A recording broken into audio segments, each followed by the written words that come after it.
Morning, guys. Happy Monday morning motivation. This morning, I am thinking about a sponge. I am thinking about a sponge because of an interesting conversation I had with my daughter.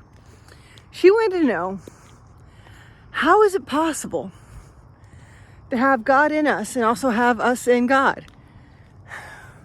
How is that? How can you be both? And I told her, it is like a sponge in a bowl of water. You put that sponge in a bowl of water, and instantly that water is in the sponge, but the sponge is also in the water. It seeps through every single pore of that sponge. And as soon as you squeeze that sponge, what comes out of it is what has been soaked into it. That sponge has become a vessel. The Word of God tells us that in the house of God, in the family of God, there are many, many vessels.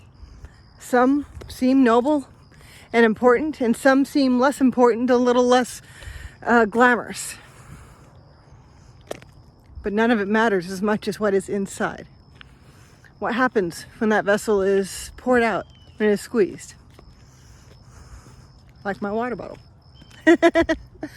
See, I bring my water with me every time I go work out, because when I go work out, I'm a good mile away from any source of water.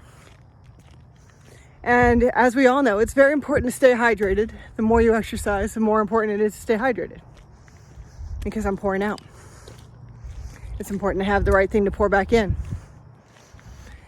And the further away I get from that water faucet, the less I care what this water bottle looks like. I don't care that it's cheap plastic.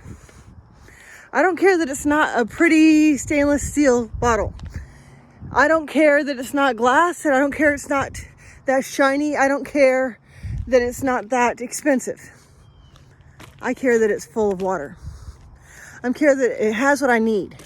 I care that it has all of the refreshing and the restoration that I need to keep pressing on and finish the task at hand. So today, I want to encourage you. Be a sponge. Be a bottle. Be a vessel. Full of the good and pure and holy Word of God. Pure and holy and full and ready to pour out as soon as you encounter somebody who needs a little splashing on. Because the fact of the matter is, we have a very thirsty world out there.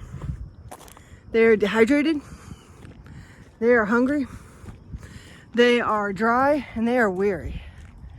And they need the refreshing of the presence of God, of the fruits of the Spirit, of the goodness and grace that it can only be poured out by somebody who has been poured into. Take some time and let the presence of God pour into you through prayer, through worship, through just simply spending time in the Word. And as God pours into you, your vessel will be full up. And you will find yourself like that sponge, full of the Word, as the Word is full of you, full of God. Letting God be in you, letting you be in God, so that you can pour out to this thirsty world that He has placed you in, purposefully placed you in. The situations, the people, the things that you encounter today. Consider that these things are things that you are encountering because of what God has deposited into you. Because you are the vessel carrying that to that situation. You are the vessel carrying the good and pure and holy to go in water, to transform, to encourage, to refresh a dry and weary land. All right, I love y'all. I'll talk to you later. Bye-bye.